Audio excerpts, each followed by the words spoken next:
All right, here we go. OverDrive off and running. TSN 1050 on the TSN app. Your home smart speaker up on TSN 4. Bryan Hayes, the O-Dog, Jeff O'Neill.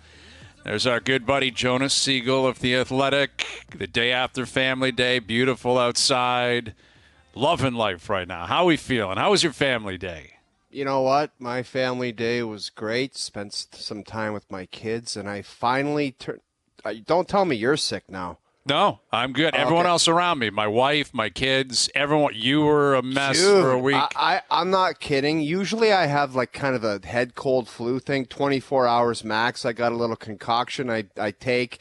It's all dialed in. 24 hours later, it's gone. Mm-hmm. This one, it was like the Kelly Chase fighting of flus. Like it never went away, and then it came back and hit me, and then it came back and hit me.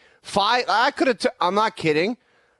I could have took 2 weeks off and felt comfortable about it and said I need 2 weeks off. It killed me. It punched me real hard. Well, you're back. I don't know better what than the hell ever. it was. I'm all back good? better back than in ever. The gym. Life coach happy. How are we feeling? I had to generally get back. The life coach took it easy. He said, I don't want to stress you out too much because you're just getting back into it.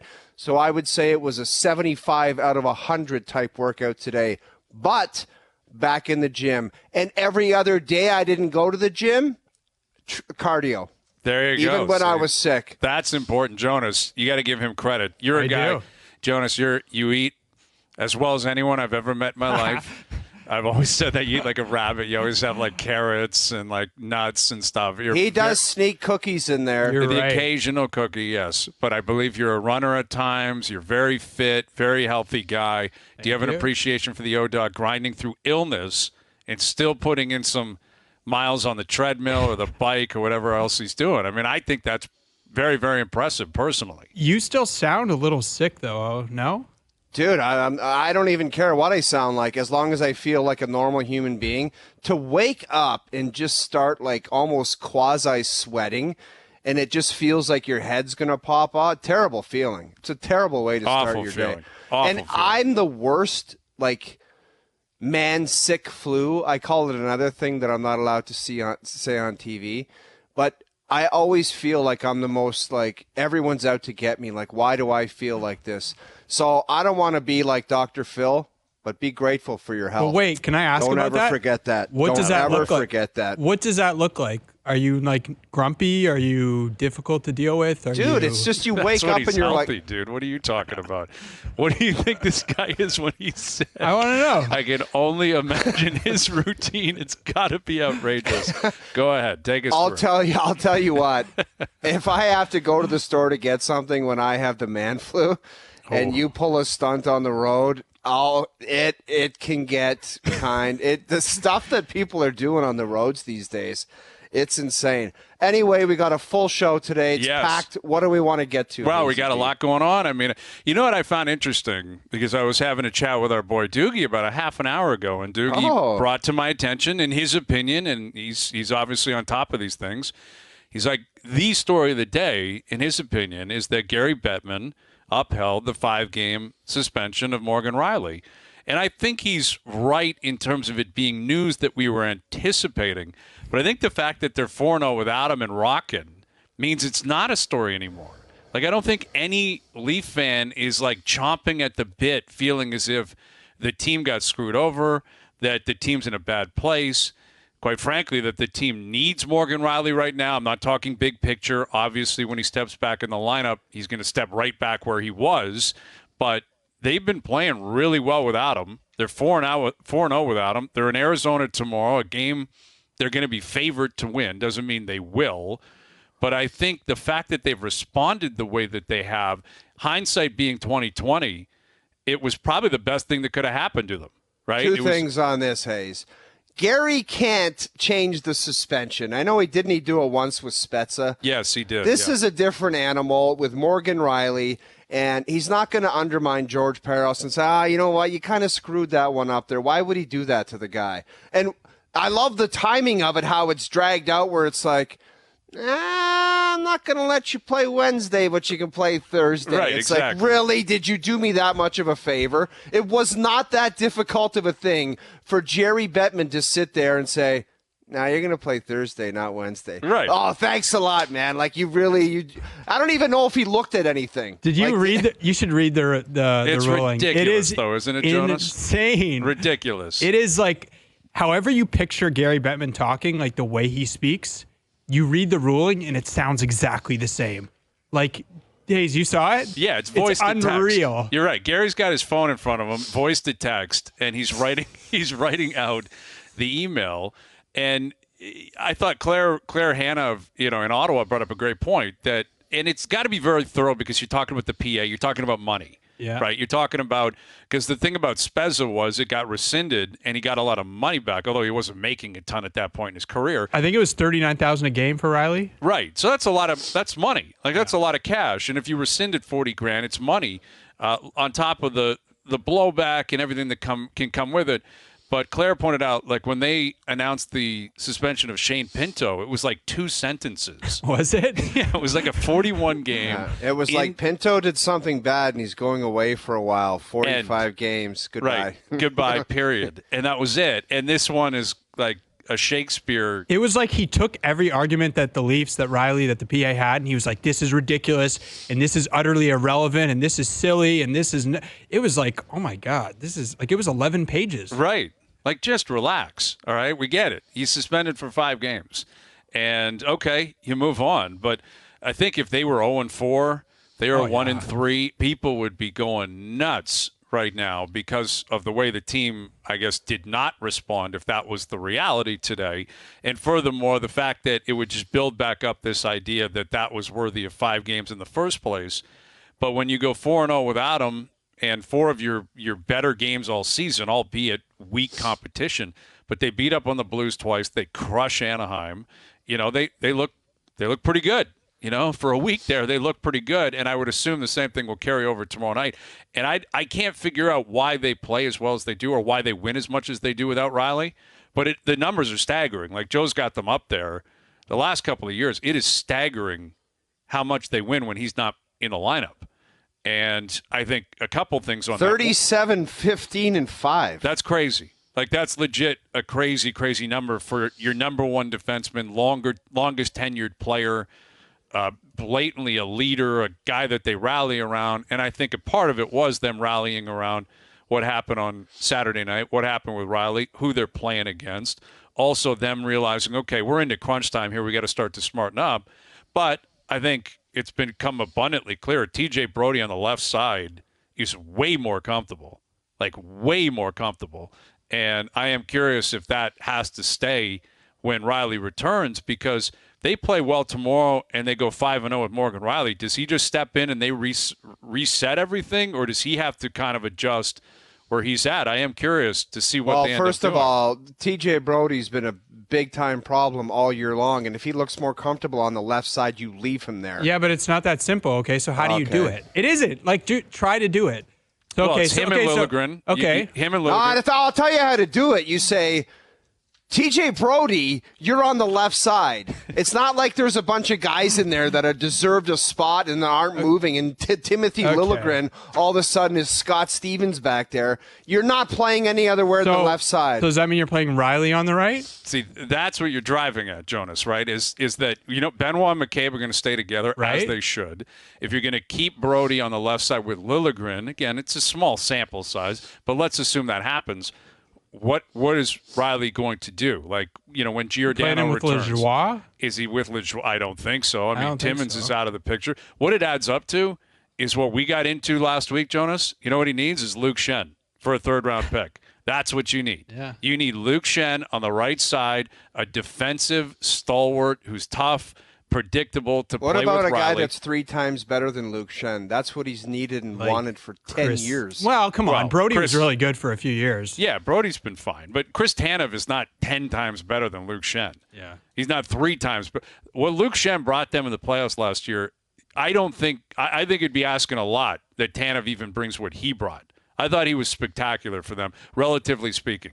What he brought to the table down the stretch and in the playoffs, like, you got to be reasonable. Like, Tanev is being built up as if he's Scott Stevens in his prime. He's not. Like he is a good defenseman, shot blocking defenseman, can kill some penalties. No kidding. And he's he's like only going to play here for 3 months, and you're not giving up a lot for that. Like you can't keep doing it. Like everyone's got a different opinion. Guys, on this. positivity. I agree. 4 in a row. I agree. And I just want to say one thing about Morgan Rielly coming back. This is how it works. He's your best defenseman. I don't care what Joe from the Bridge puts up on the board. He's going into the lineup, and he's going to play a prominent position, and everyone else is going to slot in. But the way you guys are talking, it's like Lajoie. This is what the coaching staff will be talking about. It's like, okay, like they're solid in the lineup, and Morgan Rielly's got to move around them. Wrong. No. This is what they would be talking about in the coach's room. They'd be like, okay, well, Brody's been better on the left. Okay, so what do we do? Where do we play Rielly? Oh, well, do we want to play Rielly on the right? Well, not really. That's not going to work. Do we want to break up Benoit and McCabe? That's been like their best pairing maybe all year, which is kind of nuts. Okay, no, we don't want to do that. Okay, so what do you do? Like, I don't know what you do. Benoit and McCabe, like they can't be broken up. Well, they both shoot left-handed too, right? Like someone's playing on their offside, and. But Hayes, can I just say you didn't mention one thing that's really important and why they've succeeded.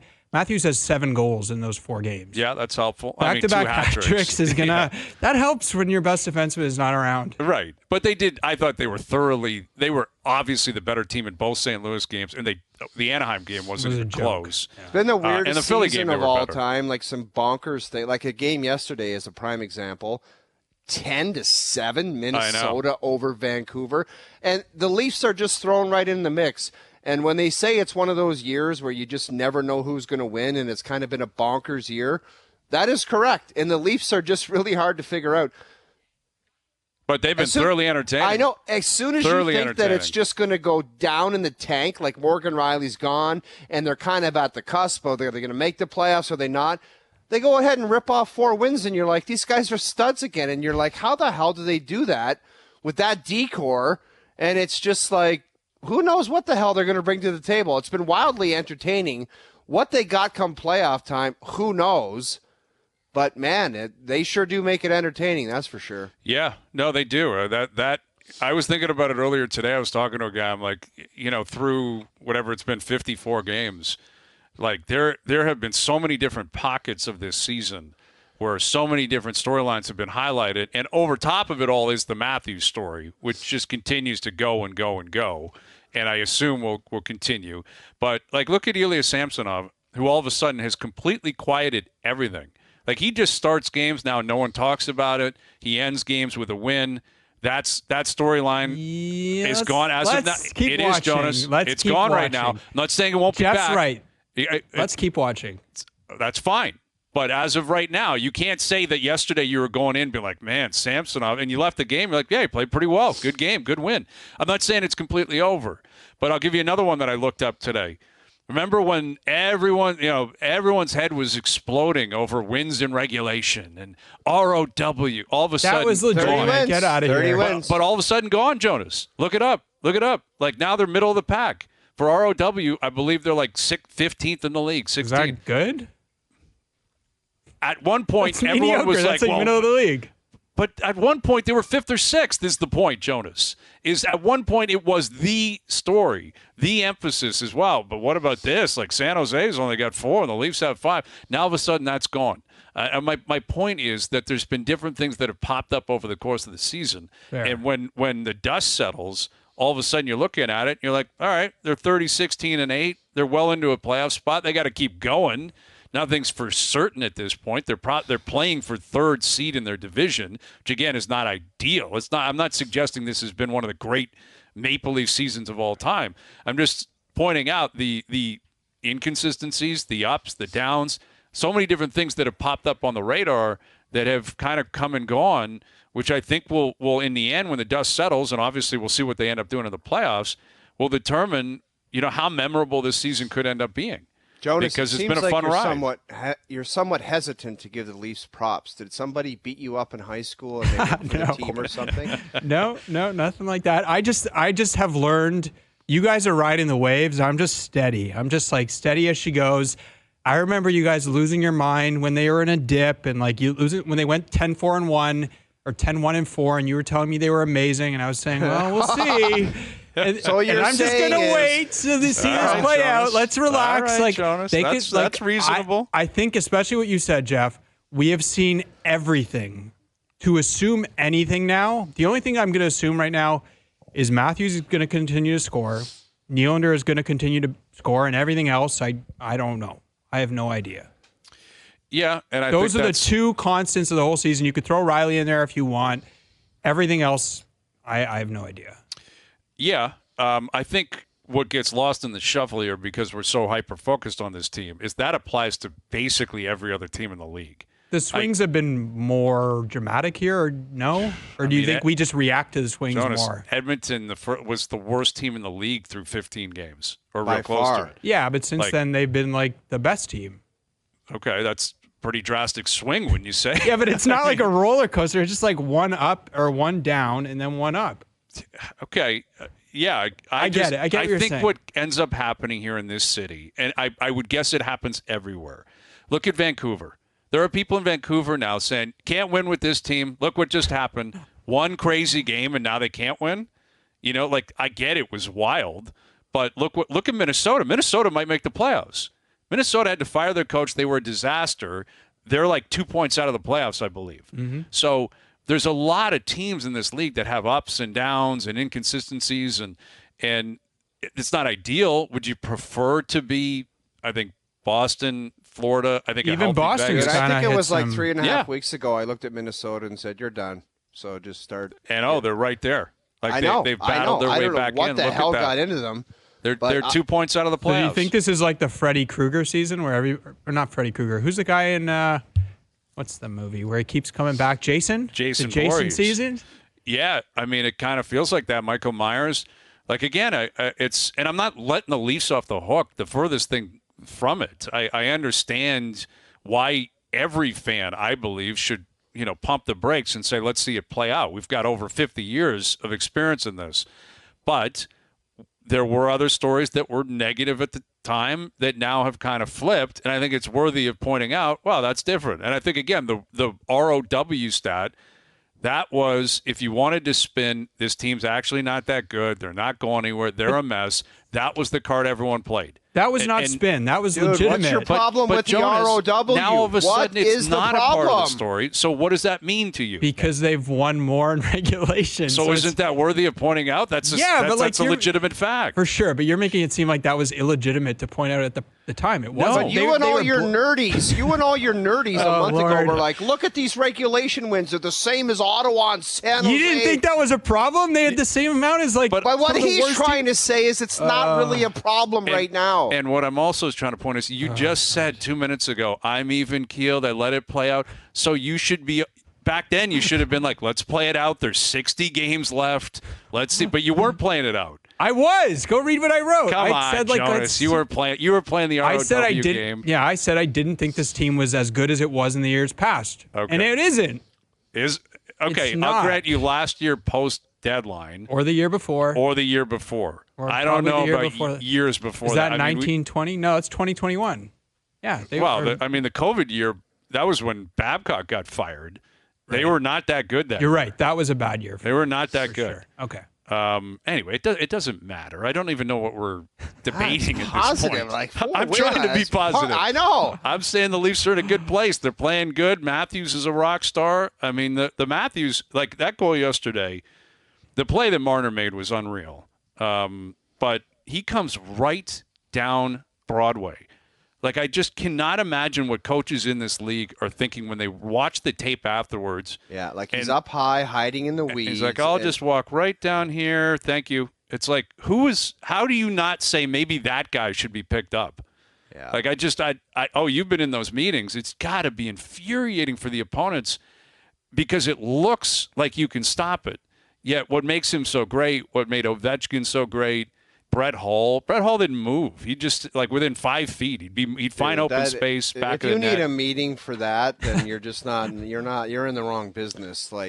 Just awareness. Like Pavel Bure, Mario Lemieux. It's like when you know you're on the ice against that guy. And Scott Stevens was a whole different story because there was a different set of circumstances that you could end up in. Right. But if you stepped on the ice and you weren't aware that that guy was out there, you're just flat out stupid, and you deserve whatever happens out there. But to not see Auston Matthews, I think it was Robert Thomas. He got too wide and he wasn't looking back. Like, you got to just find that guy and say, I'm not going to be the guy on the ice that's going to let him walk right in down the middle of the ice and score a goal. Because who the hell wants to sit in that meeting the next day where it's like, what were you thinking? Mm-hmm. It's just one of those guys. You got to look at him and say, I'm not letting that guy beat me. I'll take away that option. I know we're shorthanded, but I'm not letting that guy of all people with 48 goals walk right down Broadway and just rip it home. It's insane. Can I ask you guys, like, this is something I've been asking people a lot in the last few days. Where does he rank for you, like, in the top goal scorers ever? Like, is he top 5 now? Is he top 3? Is he top 10? Like,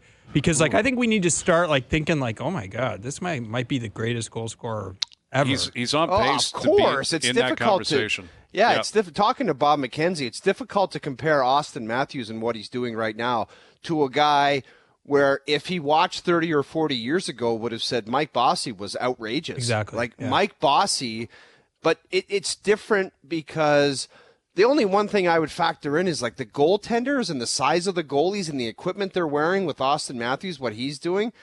I mean, I don't know how you could... I mean, Jonas, you like doing graphs and stuff. You got to, like, if you come up with something where the goaltender competition, I don't know how you could ever equate that. You guys talked about this last week. That's called adjusted goals. Yeah, I don't need to tell Hayes. Hayes knows all about this. I've learned from you, Jonas. I've known you a long time, and I always try to bring the heat when I can. Loved it. And that is, a reality. The guy's on pace for 72, 73 goals. Like, even if you just look at bold numbers, we haven't seen a 70-goal scorer in 30 years in this league. And in my opinion, Alex Ovechkin has established himself as the greatest goal scorer ever. The best season he had was 65. And, I think if he stays healthy, he's certainly going to blow past those numbers. And then you are talking like a pacing scenario here where he could be the greatest ever.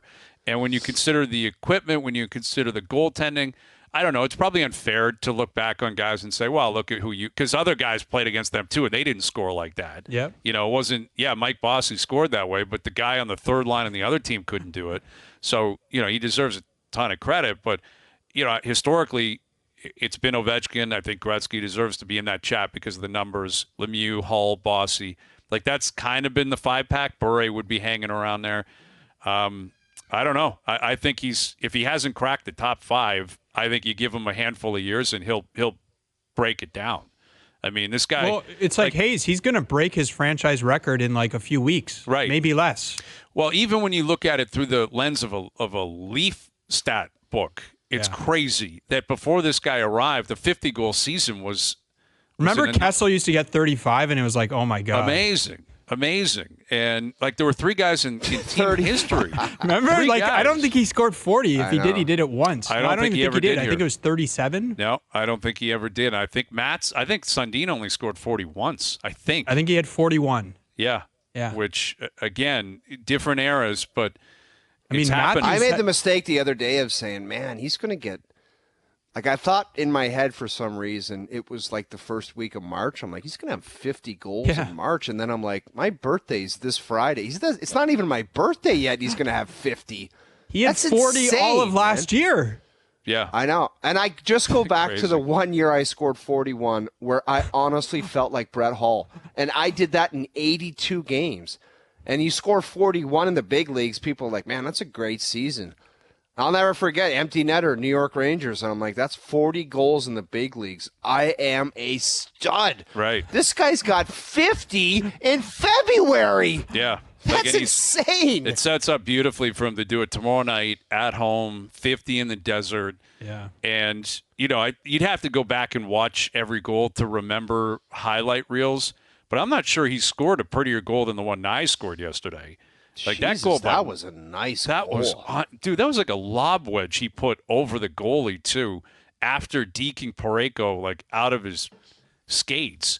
Yeah, and if you look right at the last second, he gets in there so tight, and the way his body is positioned, it looks like the puck has to go on the ice because he's got no kind of leverage to get it up, and then it's just a quick little shot. Boom. And that is under the bar. Yeah. I'm telling you, if this kid keeps progressing, and by the way, I don't want to go too crazy here because I almost tweeted the other day something about the Leafs playing well. I just wanted to do something nice. We're a Toronto market.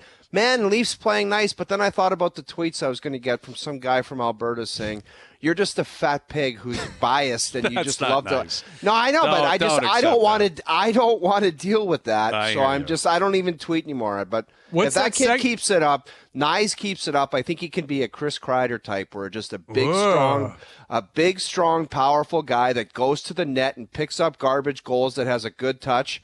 I'd be watching a ton of Chris Kreider video if I was that kid in the summertime. Yeah, I don't know if he can skate like Kreider, but he's got the body type, the hands, gets in close.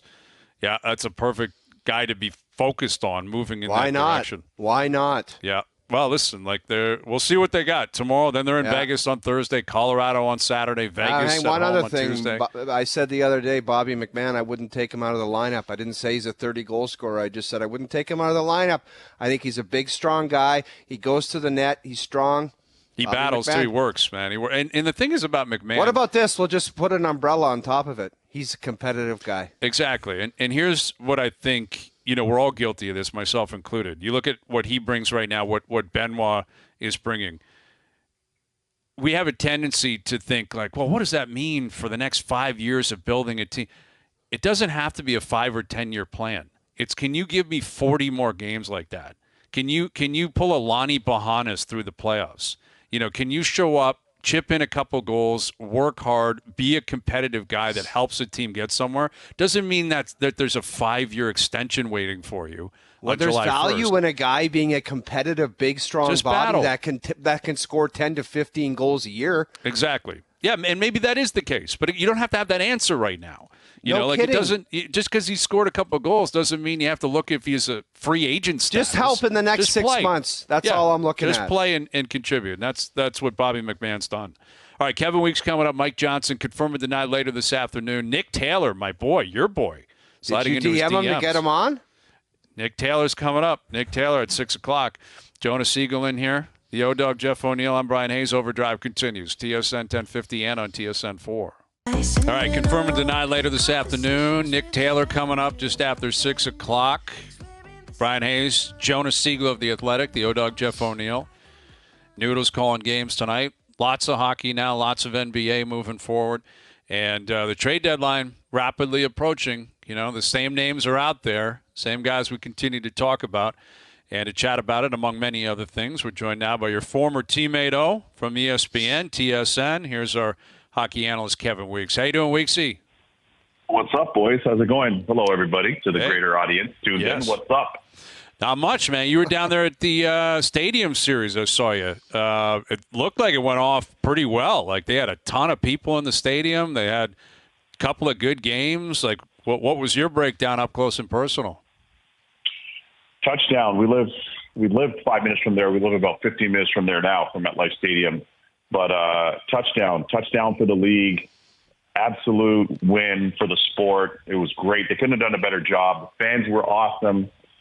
What it was probably about 160,000 fans over the 2 days. Plus there was, another 5,000-10,000 fans that were just tailgating anyways that couldn't even get in. So the atmosphere was electric. The teams, both games were great. They were entertaining games too. So, I would say this, it really supercharged the league. And sometimes you hear people say, not as much back home in Canada, but here at home in the U.S., sometimes you hear different people go, but it's hockey. No, it was on the main stage. Like, it was on the main stage. Now, I'm on ABC. We had a ton of coverage. I just thought it was great. They couldn't have done a better job. And specifically for a team like the Devils, even winning that game over the Flyers, it really will help to kind of supercharge the Devils on a business side. And they've been on an upward tick. But this will really help supercharge the Devils and really our sport in the league in general. Is awesome.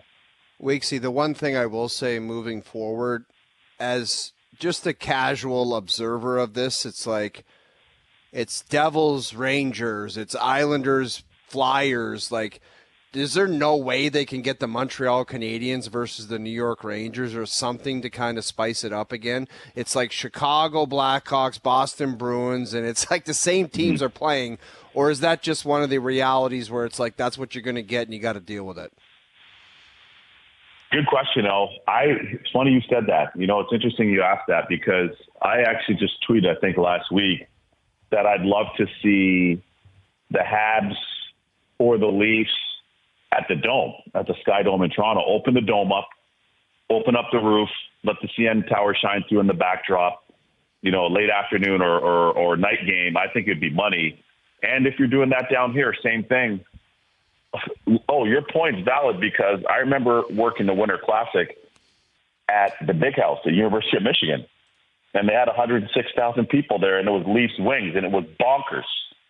Like, that was unreal. Like, it was like we were on Mars for that game. It was so awesome.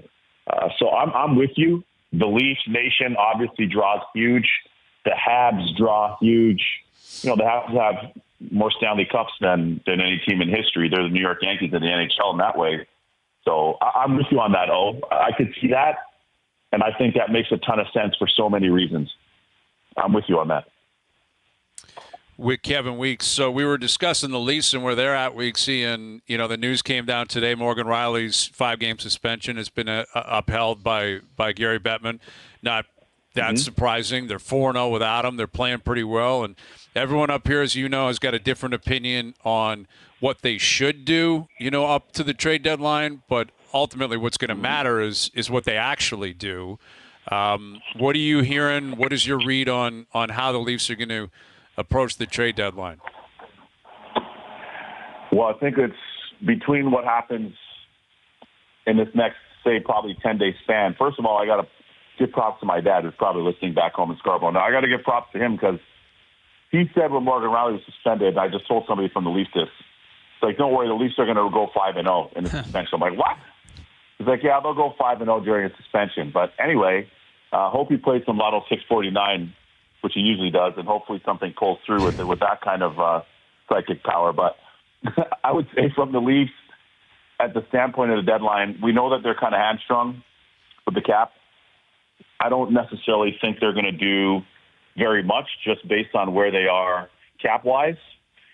Now, if something presents itself that's dollar for dollar that gives them the opportunity to get something, then away they go. But I think that they're kind of in a tough spot. They went all in on the makeup of their team, and obviously they re-signed Willie, and they're all in on the way the team is built right now.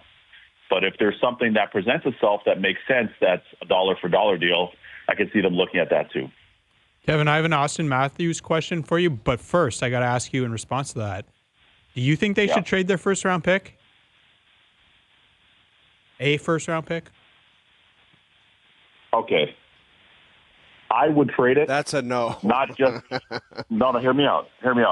I would trade it not for the purpose of just being irresponsible, but I would trade it if it gets me the piece that we want, more importantly, that we need. Right? If we're able to get a piece that we need, so let's say, I don't know, are you able to get Hannafin? I don't know. Can you get Sealer? How about Nick Sealer from Philly? I don't know you're giving up a first for him, but I know he's been really good in Philly. I've done a bunch of their games. He leads the league in block shots. Everybody at home is saying Tanev, but I think Sealer and or Walker could be a good piece for the Leafs on the back end as well. My point is this. The Leafs, it's kind of what I was saying before. The Leafs have gone all in on what their team build is. They feel like that's the team that can get it done for them. So if you have the belief that that's your team, which they do, if you're getting what you want in return, and more importantly, what you need in return, sometimes you just have to pay the price. Like if you're at the LLCBO, you can't go in there and say that you want to get a Veuve Clicquot and then expect to pay the same money for a Kokanee. Like it doesn't work that way. It doesn't work that way, boys. You know what I mean? So, yeah. You know what I'm saying? Hey, we've all been there. You pop it out. Hey, man, how much you got? $5? What do you got? I got $4. Okay, let's see if we can get some champagne. Sorry, boys. Not going to work. Can we see your ID? Okay, maybe you're going to get some Kokanee over there or something, Foster's or whatever. You know what I mean? That's kind of where the Leafs are right now. So here's the one question, or the one point, excuse me.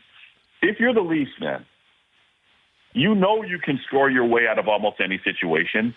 You've got the best goal scorer out of 8 billion people that's on the earth, and Auston Matthews. Not in the playoffs, Kevin. Not in the playoffs. Well, we're going to get to that. That's see, I love the way that you jump the script. I love when everyone says they outscore their problems. They don't outscore squat in the playoffs. That's what I'm saying. That's what I'm about to get to. But in the playoffs, the equation's different. So if we can go buy a piece that helps us and gives us a better chance to have playoff success, then even if that costs you a first-round pick, why would you not do it? Hayes, you want to take that? We have some diverging views. I still have my Auston Matthews question, but I think you should respond. My stance, again, it's a difficult conversation to have without knowing exactly what player we're talking about. Yeah. Obviously, if you're getting a grand slam like top 2 defenseman, that's one thing. But if you're paying that price for a third pairing guy or depth guy, that's personally, I think that's bad practice, regardless of how deep your system is. But again, I think it's a scenario here where let's say it is Hanifin and they think that they're going to sign him long term, then that might be different. If you're bringing him in and you're going to sign him long term, okay. But if it's for a rental, I don't think they're like a second pair defenseman away from unlocking something significant. I think what they have is what they have, and I think you put the onus on their best players and on their coach and whoever's going to start net and say, you got to drag us somewhere. Like it can't always be, well, what's the GM doing to help us? Like at what point does it become the players who've been here for a long time? They're all making money. They're up against the cap. When is the onus on the team to be like, go do it yourself. Go win. Why can't you? You haven't won anything in the past. You need trade deadline reinforcements. That's the only way you can win. Then you're never going to win. That's my stance. Yeah. Do you have personal security up there in Ontario? Personally, I wouldn't suggest I do, but I'm trying. Oh, man. Hey, listen, you're going to have to get him an escort, a police escort. Get Metro PD on the line. No, Evan, he's not alone. People think this. People agree with him. He's the voice of the nation. Yeah, but not everybody has a megaphone like he has. Nobody has a platform. But point is, like at the end of the day, I just think that the Toronto Maple Leafs, they play a certain game. The game changes in the postseason. Those guys are smart enough. They're skilled enough. They're talented enough. It's just going to be about playing the style of game you need to play to win in the playoffs. That's it. And only the players can determine that, to your point. But at the same time, if there's a piece that's out there that helps them, and look, I've been in conversations with tons of agents, GMs, team presidents, some team owners, you name it, as always, but obviously especially around this time. And the prices today are very different than what the prices could be in certain instances come trade deadline day, and certainly up to 3 o'clock Eastern. So that also influences things as well. So I'm curious to see what that'll look like. Because there's some, sellers that are kind of hard line right now, and I'll see how hard line. It'll be curious to see how hard line they are come trade deadline. And Kev, when we talk about the playoffs, it's not necessarily like running people through the boards. If you look at that Blackhawks team that won 3 Stanley Cups, like their players simply elevated. Not simply, they elevated a lot. Like Showtime, Patrick Kane, and Jonathan Toews. No doubt. They weren't the most physical players in the world. They just played better than everyone else. Patrick Sharp, Seabrook, Keefe. Yes. It's not like they were I mean, Seabrook was a tough guy, but it's not like Leafs Nation or the world is asking for them to turn into Eric Lindros machines. It's like they just got to play way better. And that's what it comes down to, man. Yeah, and you got to get to the hard areas, right? Like those guys, some of the looks that they get now, today on, whatever we are, February, whatever, 19th or wherever we are. And today, some of the looks that they get today, they're not going to get those looks in the postseason. So you're going to have to get into the trenches a little more. You're going to have to get closer to the blue paint. Like, who knows? Austin might not be able to sling as many of those arrows that he does now. Some of them might have to go off his shin pads. Some of them might have to go I'm not a big stats guy, Weeksy, but Mitch Marner's shot, his shot distance in the regular season is one thing, and then when it comes playoff time, it's a totally different thing. That's one stat I do believe in. It's like, why is that change? Why is that change? Harder. Oh, you're a golfer. You love your golf. Even the great Tiger Woods can't hold things from 50 yards out all the time. That's right, buddy. Get closer proximity, right? And you're a big-time goal scorer. Like, you got to get closer to the cage. You got to get closer to the cage, man. Like you develop your shot. You got to rock it over time, and you're able to beat goalies from distance. But in the playoff runs, you were in tight. But put it this way, Shanny was in tight. A lot of good goal scorers, they realized that, hey, man, I'm not getting those 30, 35-footers, 30-footers. I got to get a little closer to the blue paint. And if anything else, that just increases your odds of scoring, especially in the playoffs. All right, well, Kevin, this is what I want to ask. It's stats related. Ask away. I'm curious. And, Jeff, I got something to tell you, too. Oh, go ahead. What is it like? So I can see who scored the most goals against you. Jeff, I can see who you scored the most goals against, which I think is pretty notable. I'm just wondering what it's like when you're going into a game facing a shooter like, I mean, you face Bure or you face Yager. Like when you know that guy is like someone you're dealing with as a goalie and is on fire. Like what is that like going into a game and then even in the game? Well, as a goalie, you have to be, you're heightened. At least for me, I was always like hyper aware of the fact that I was playing that player. Always. Because then you have to be scanning the rink for them. It's like you need to have radar and sonar to see where they are in the offensive zone, to see where they're getting their touches. You have to be aware. And if you can locate them a little bit earlier, you hope that gives you a better chance of at least calculating where they are, where you need to be, and trying to get there as early as you can or get there on time. Because usually if you get there late and that player's, been owning you or they've got a good shooting percentage against you, they know that too. Like they know that on the other end too. And then they're feeling sweet and confident about it. So try to locate them as early as possible where they are in their, your defensive zone, their offensive zone, and try to get to your spot as quick as possible.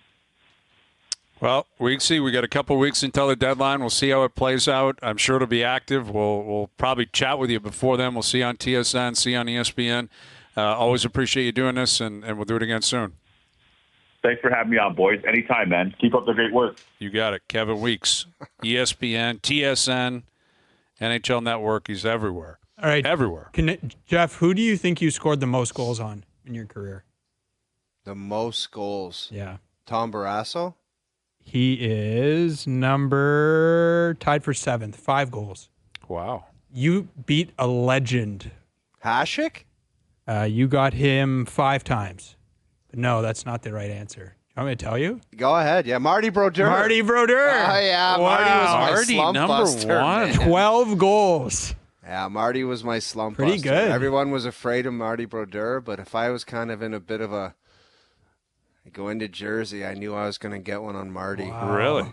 Were they in your division back then? I don't know. I just seemed like one of those things where it's like Carolina. I don't know why. It was just one of those things where it didn't add up because I hated playing in Jersey. Every time I skated out for warm-up in Jersey, I'm like, I feel so bad right now. If a guy in the stands knew how bad I felt right now, he would want his money back. But I just somehow ended up sneaking one in somehow. I have no idea. That's impressive. Well, that's pretty good. I mean, that's good trivia to have. Number 1 is against Marty Brodeur. I love it. All right, Mike Johnson in about 20 minutes. Confirm or deny, still to come. Nick Taylor coming up. There's a lot of audio we want to get to today as well, looking back in the NBA All-Star Game. Dude, that's a joke, man. I got some things to say about that game. We'll because I know what they were up to. All right, save it. We'll get back into it. OverDrive continues, TSN 1050 and on TSN 4. All right, Mike Johnson coming up. Confirm and deny, still to come. The NBA All-Star Weekend is officially behind us.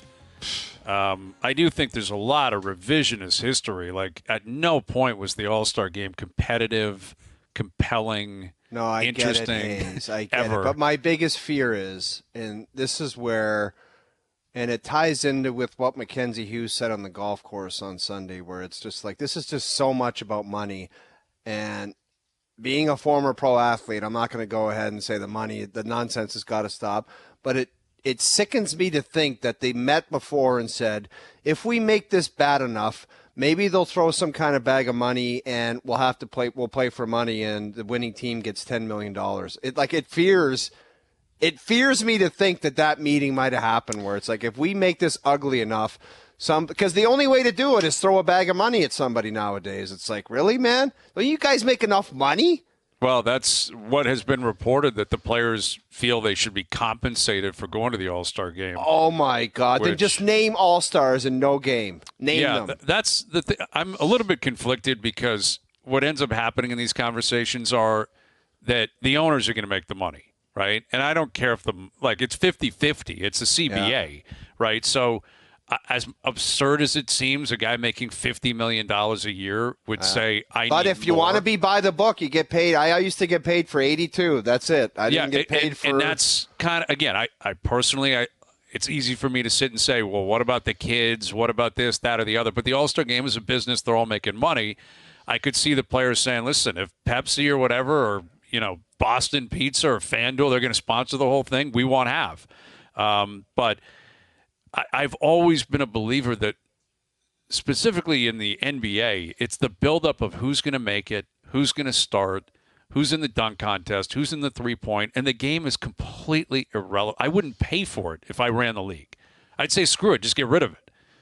I'd be like, if you want to show up, and you'll take part in the competitions, you'll take part in the All-Star weekend in terms of the festivities.